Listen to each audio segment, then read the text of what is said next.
Hi, this is Jess Porter. Welcome to The List.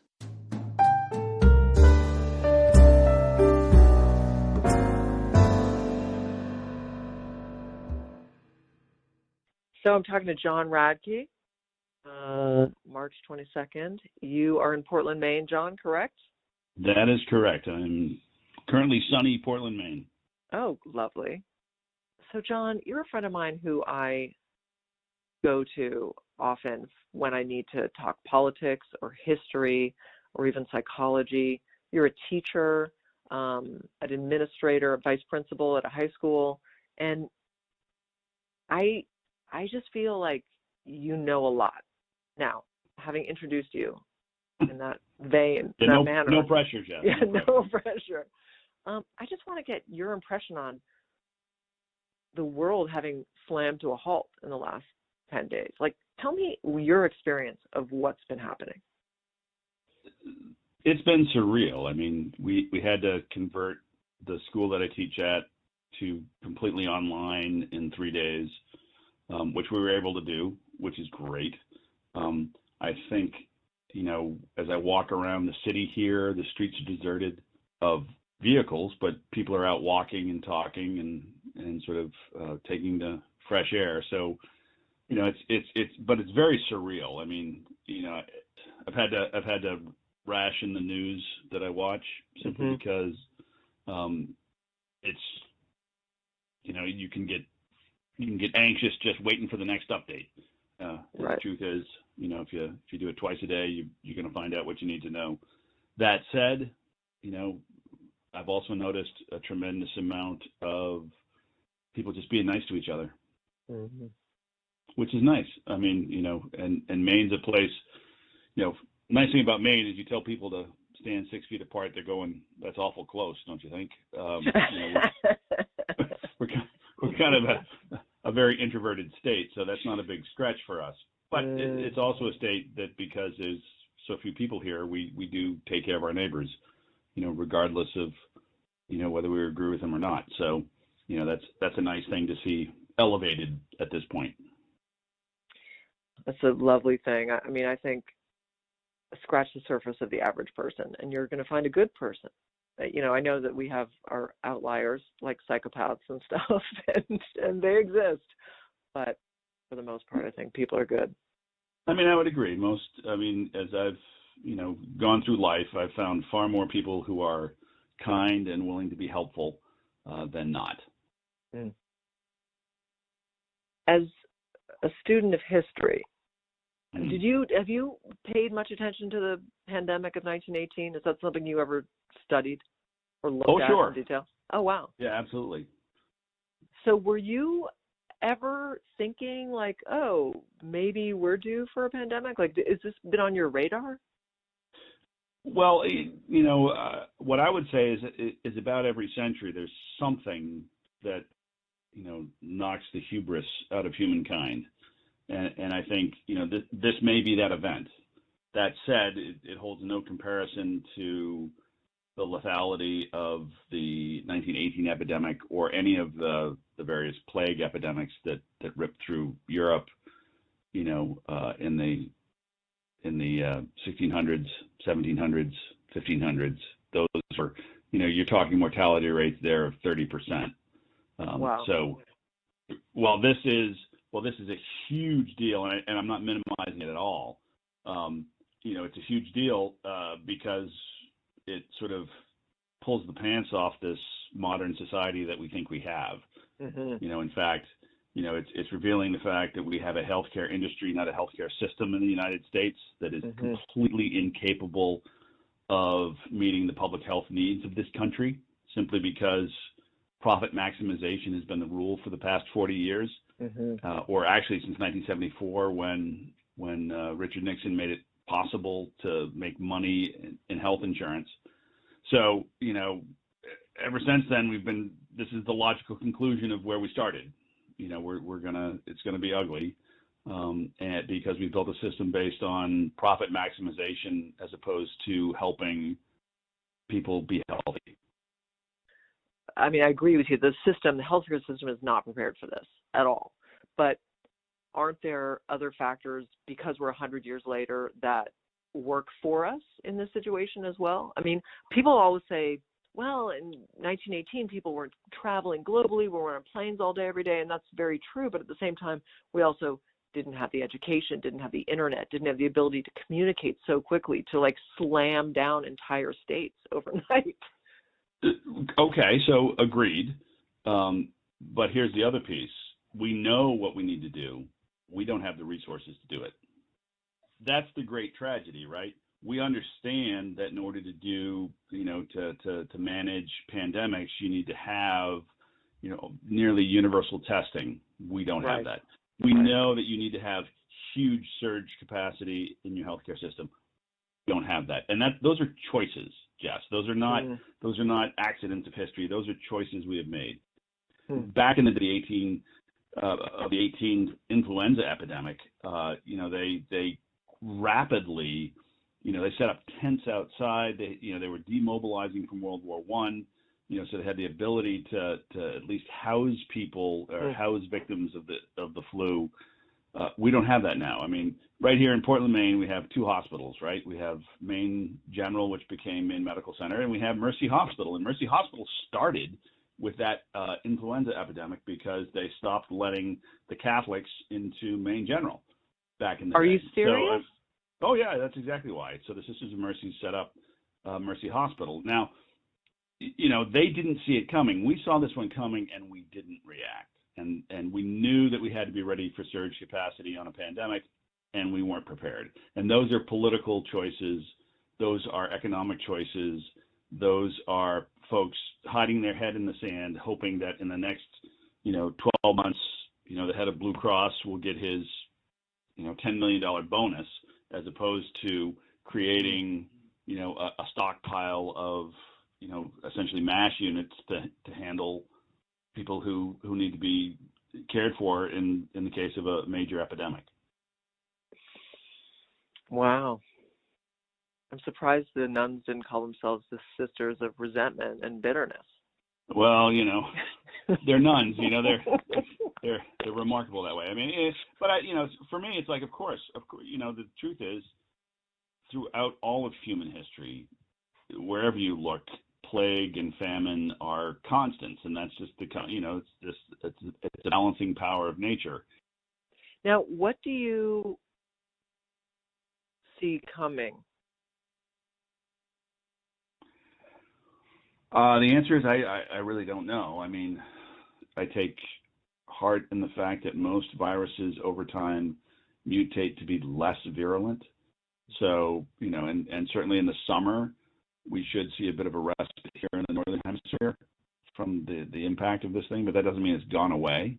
And eventually, and by that I mean a year, 18 months, they'll come up with a vaccine that will help us sort of manage this particular thing, or enough of us will catch it that we will develop herd immunity, and then life will gradually return to normal. But I do believe that it will present us with an opportunity as a nation to make some choices in terms of not just as a nation, really as a world.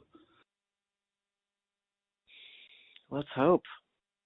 That's the sunny side. I mean, there's one thing I've learned about, modern culture, whether it's American or otherwise, is there's a lot of amnesia in it. But, huge. But the truth is, it's been 2 generations since we had a polio outbreak. It's been 5 generations since the influenza outbreak. We tend to think, oh well, our reality is the true reality. I'm an optimist, so I'm hoping it will bring us together as a country and as a world.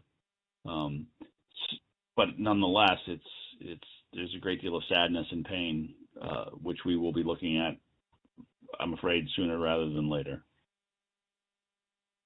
So the question is, are we allowed to even find gratitude in the midst of this? There's a gazillion things to be grateful for. Yeah. Well, especially when you look at the individual level and the human-to-human interaction, there's a lot of things to be grateful for. Well, that brings me to the list, which we're going to do right now.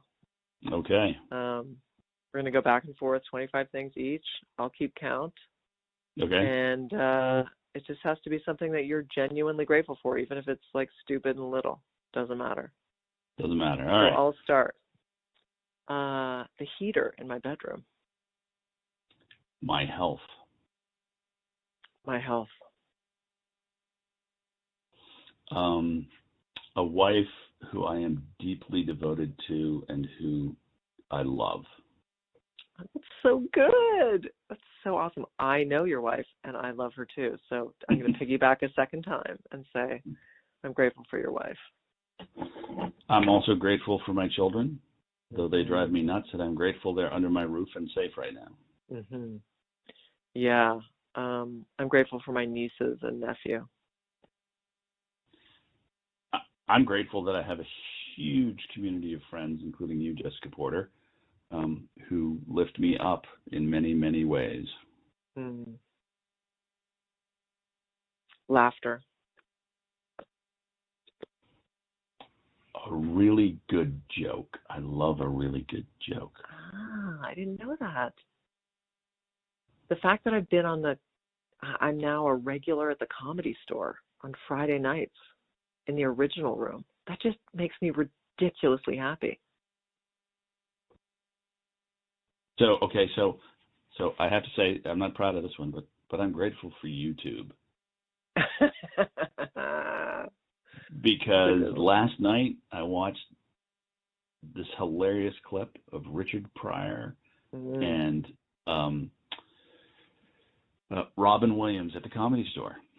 Wow. Brilliant. Just laughed. Again, it goes back to being grateful for laughter.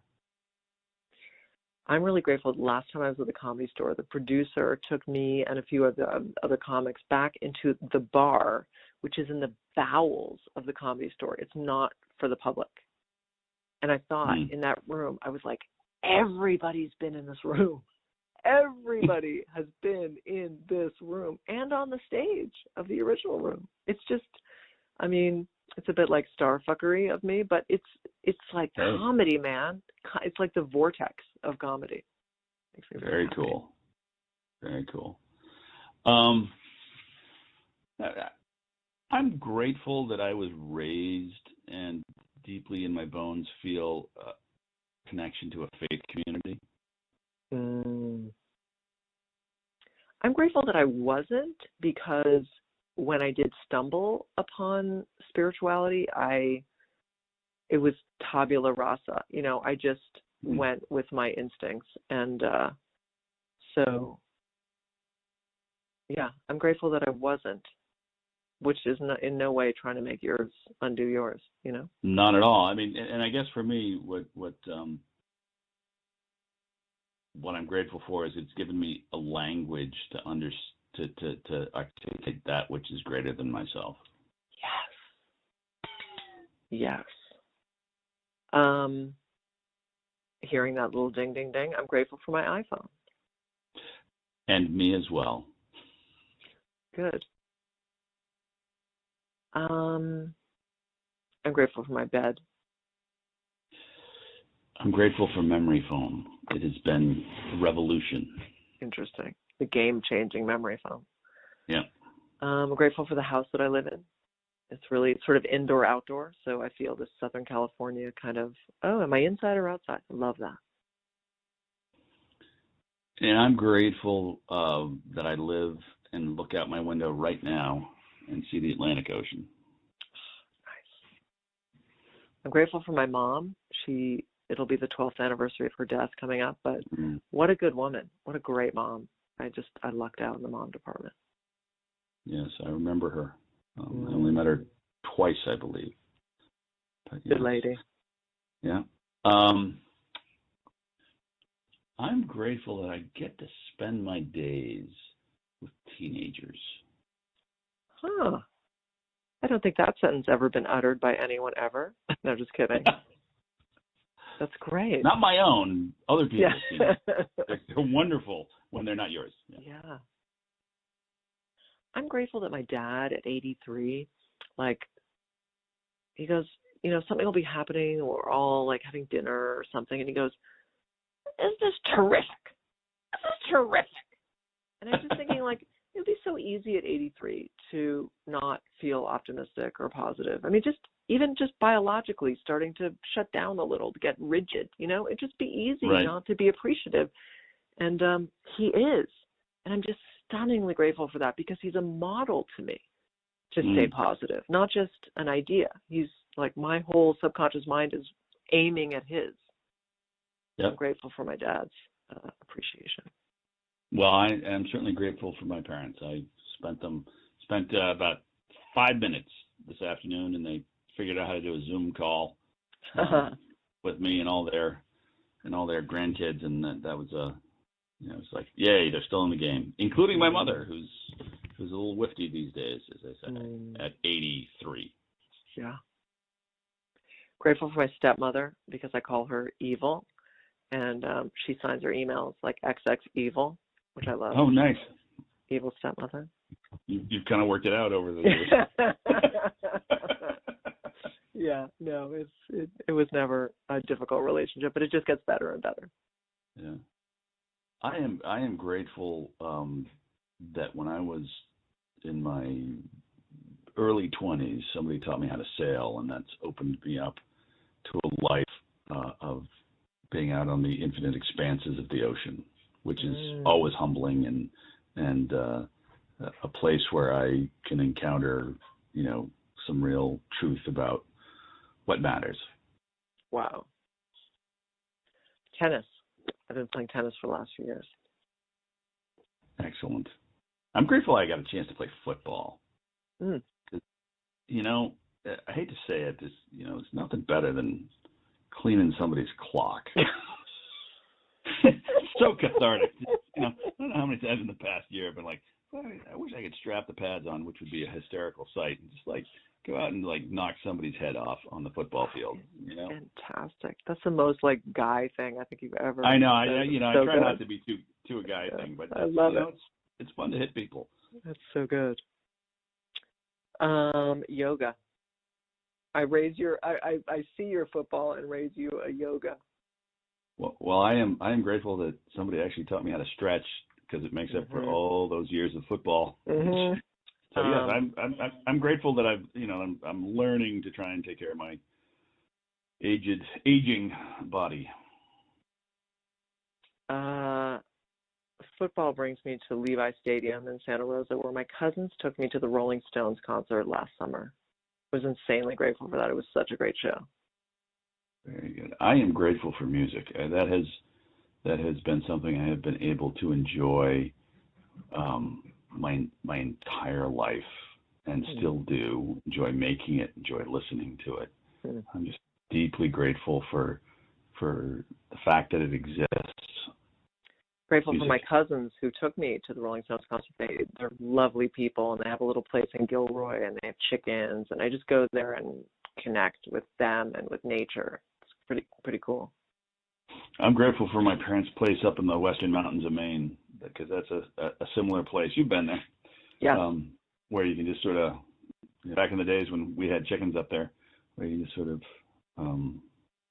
hang out and watch the world go by and keep the rhythms of nature around you. Healthy food.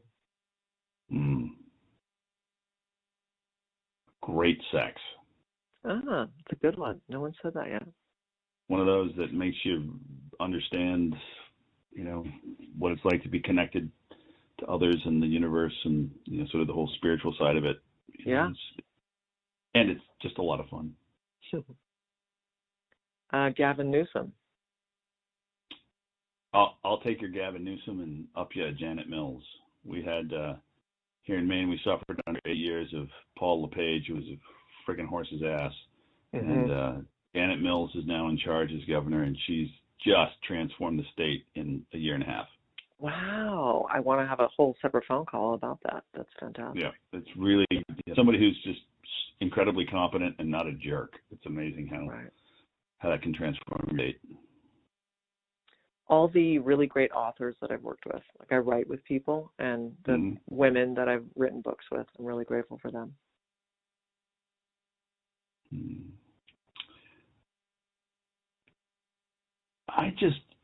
I'm grateful that I've had the opportunity to have an outstanding education, because I am never bored. I always have something to think about and ways to access new learning and connect it to old learning. I mean, I'm just very grateful that I had those opportunities. I'm grateful for Google, because my father used to say, when he was assessing like all our boyfriends and stuff, he'd be like, yeah, so-and-so isn't curious. It's not curious. And I felt like, oh God, I probably fall into that category too. And, but the Google came along and I realized, oh, I'm curious. I'm just lazy. Like right. I wasn't going to go to a library to figure something out. I'm too lazy, but I'm really curious. And I love that Google lets me satisfy my curiosity. Well, I'll swap you a Google for a Wikipedia. Ah. That's I start down a Wikipedia page and it's the similar thing, they got that little blue link. Yes. That lets you just jump, and you don't have to actually, pull the other volume off the shelf. But right. As somebody who grew up, and learned to read in fourth grade because I discovered the nonfiction that is the encyclopedia, Wikipedia it's a dangerous hole for me. But I'm very grateful that it exists. Nerding out with the wiki. Yeah. I'm grateful to have a nice voice, because it's good for a podcast, but I'm really glad that this is not a visual thing that we're doing. I hate seeing my face. So good voice, complicated face. Fair enough. Well, what I would say is I'm glad people enjoyed listening to my voice. Yeah. Because in my head, it sounds very different. Every time somebody gives me a microphone, they're like, I love it when you speak out loud. I'm like, okay, well, that's good. Too much coffee and too much shouting at events. But oh, you've got a great voice. I never thought about it, but you do. This is our last one, John. Oh, my goodness. I'm grateful for the little rock that my friend Christina gave me that's next to my bed. It's like a sort of cool crystal. I'm going to end it by saying I'm really, really grateful for my twin sister, who has been with me since before time began for us. Mm-hmm.